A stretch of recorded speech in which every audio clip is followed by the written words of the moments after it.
The year is 1227. In a military camp somewhere in Central Asia, the greatest conqueror the world has ever known takes his final breath. Genghis Khan, the man who built the largest empire in human history, dies in his tent. His death is kept secret for months. His body is transported back to Mongolia in absolute secrecy. Anyone who sees the funeral procession is killed on the spot. To this day, no one knows where he is buried. This is the story of Genghis Khan, a man born into slavery who became emperor of half the world, a man who killed 40 million people, 11% of the entire global population, a man whose DNA lives on in 16 million men today, a conqueror who changed history forever. But the truth is more incredible than any legend. The boy who would become Genghis Khan was born around 1162 with the name Temüjin. He was not born into power. He was born into a world of constant warfare, where Mongol tribes slaughtered each other endlessly over grasslands and horses. His father, Yesugei, was a minor tribal chief. When Temüjin was 9 years old, his father was poisoned by a rival tribe. Everything changed in an instant. With Yesugei dead, Temüjin's tribe abandoned his family. They took everything: the horses, the livestock, the protection.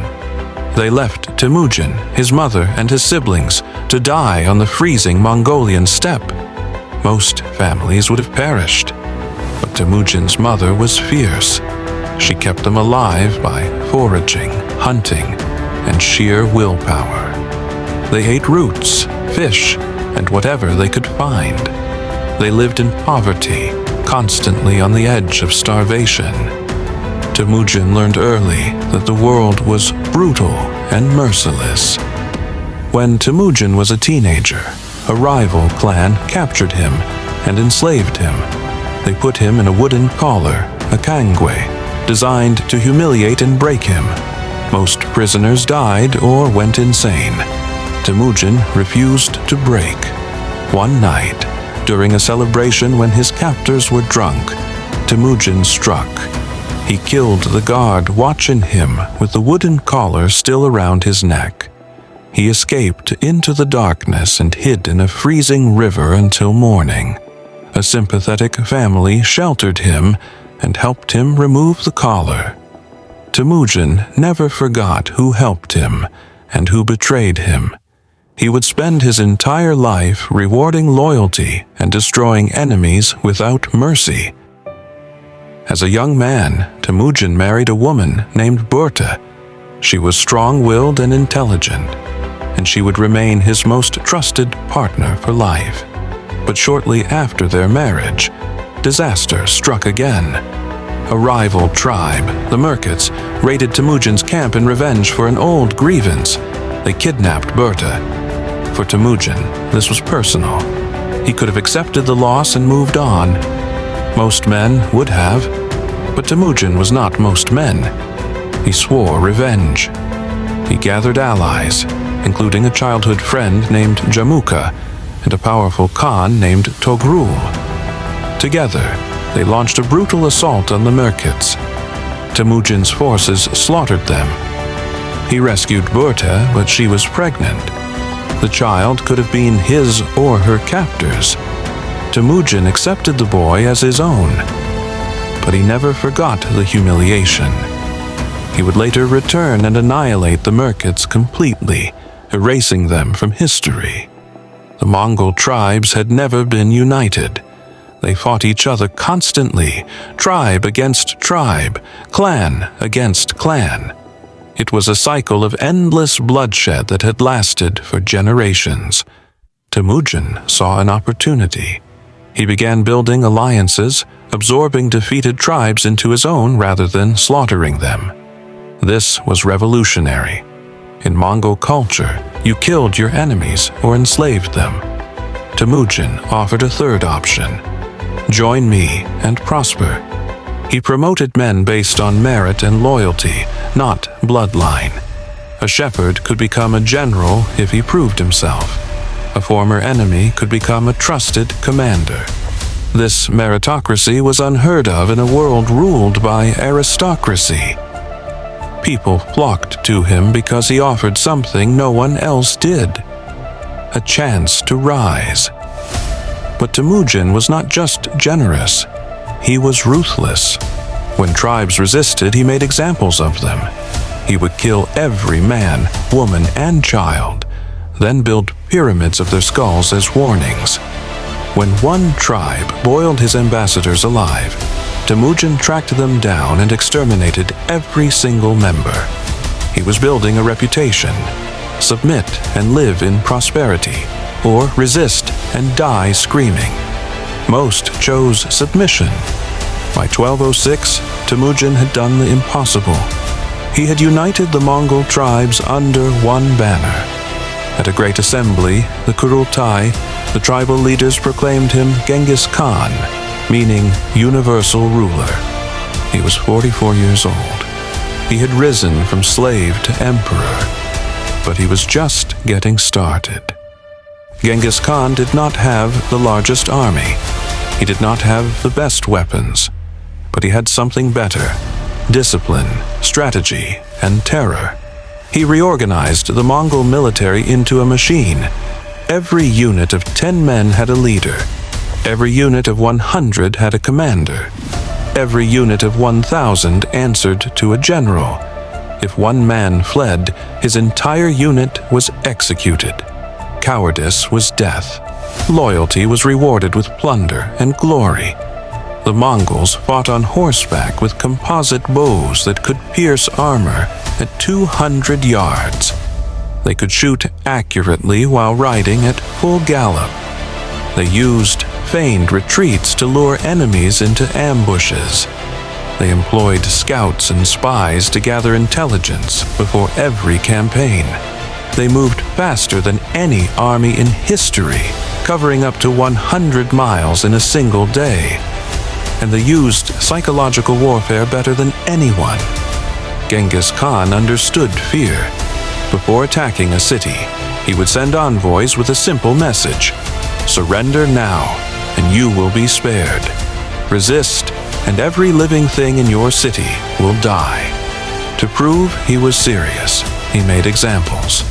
When the city of Nishapur resisted, Genghis Khan's forces killed every single person and every animal. They built pyramids from the skulls. They salted the earth so nothing would grow.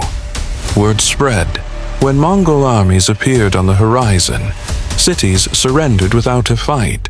Fear was as effective as any weapon. Terror saved Mongol lives. Why waste soldiers when fear could win the war? Genghis Khan turned his attention to China.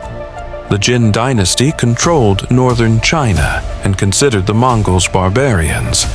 They had forced Mongol Khans to pay tribute for generations. Genghis Khan would make them pay for that humiliation.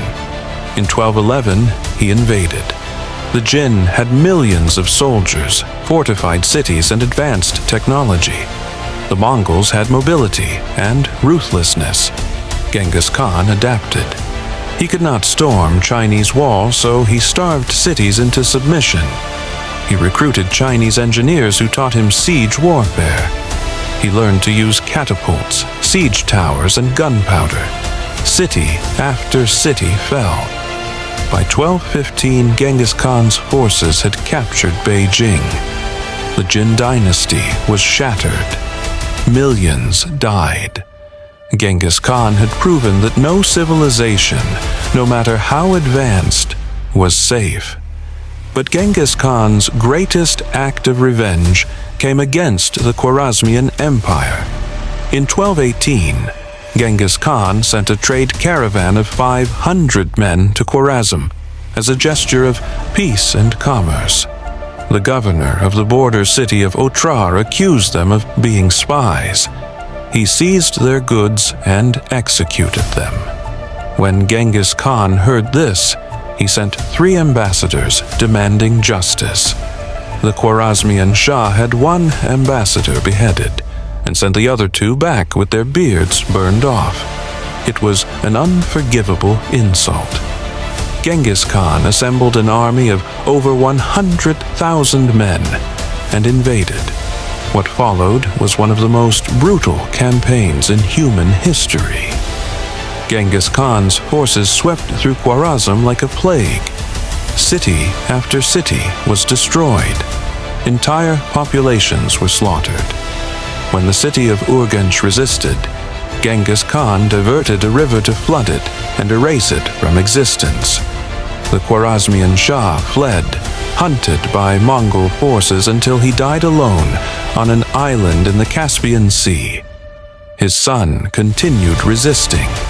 Genghis Khan chased him for years, crushing every army he raised, until the son was finally killed. The Khwarazmian Empire, one of the most powerful states in the Islamic world, was obliterated. Genghis Khan had made his point. Betray me, and I will erase you from history. By the time of his death, Genghis Khan controlled an empire stretching from Korea to Eastern Europe, from Siberia to the borders of India, 12 million square miles. The largest contiguous land empire in history, larger than Alexander's, larger than Rome's, larger than any empire before or since. And he did it in just 21 years. But Genghis Khan was more than a conqueror. He was a revolutionary. He created the first international postal system, allowing messages to travel across his empire in days. He promoted religious tolerance, allowing Christians, Muslims, Buddhists, and shamans to coexist. He established meritocracy, where talent mattered more than birth. He connected East and West, creating trade routes that became the Silk Road. He spread ideas, technology, and culture across continents. Some historians argue that Genghis Khan's empire laid the foundation for the modern world. But the cost was unimaginable. Genghis Khan killed an estimated 40 million people. That was 11% of the entire world population at the time. Entire cities were erased. Civilizations were destroyed. The death toll was so immense that forests grew over abandoned farmland, and the Earth's carbon levels dropped measurably. Genghis Khan's conquests caused a temporary reversal of climate change because so many people died that nature reclaimed the land. And then there is the DNA. Modern genetic studies estimate that 16 million men alive today, roughly 0.5% of the global male population, carry Genghis Khan's Y chromosome. That means 1 in every 200 men is a direct descendant of Genghis Khan. His genetic legacy is unmatched in human history. Genghis Khan died in 1227, likely from injuries sustained in a fall from his horse, though some believe he was killed in battle or assassinated. He was 65 years old. His death was kept secret to prevent rebellions. His funeral procession traveled back to Mongolia in total secrecy. Anyone who encountered it was killed to maintain silence. He was buried in an unmarked grave somewhere in the Mongol homeland.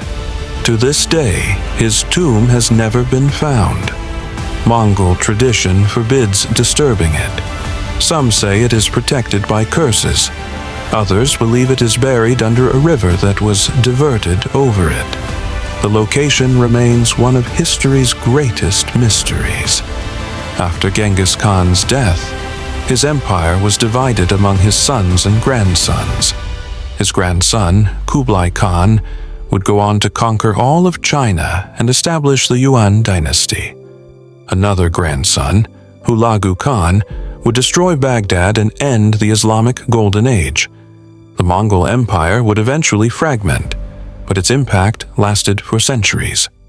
Genghis Khan's legal code, Tarslayasa, influenced laws across Asia. His trade routes connected civilizations. His military tactics are still studied today. He proved that a man from nothing, with intelligence and will, could reshape the world. Genghis Khan remains one of the most debated figures in history. Was he a genocidal monster who slaughtered millions, or a visionary leader who united a fractured world? Perhaps he was both. What is undeniable is this: Genghis Khan changed history. He proved that empires could be built on merit, not birthright. He showed that fear and loyalty could be more powerful than any army.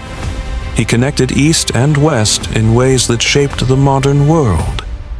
And he did it all, starting from slavery. From slave to emperor, from outcast to ruler of half the world. Genghis Khan's story is the ultimate tale of ambition, revenge, and conquest. And 800 years later, 16 million men still carry his blood. What other stories has history tried to bury? Subscribe to Ancient Echoes and discover the heroes the world forgot.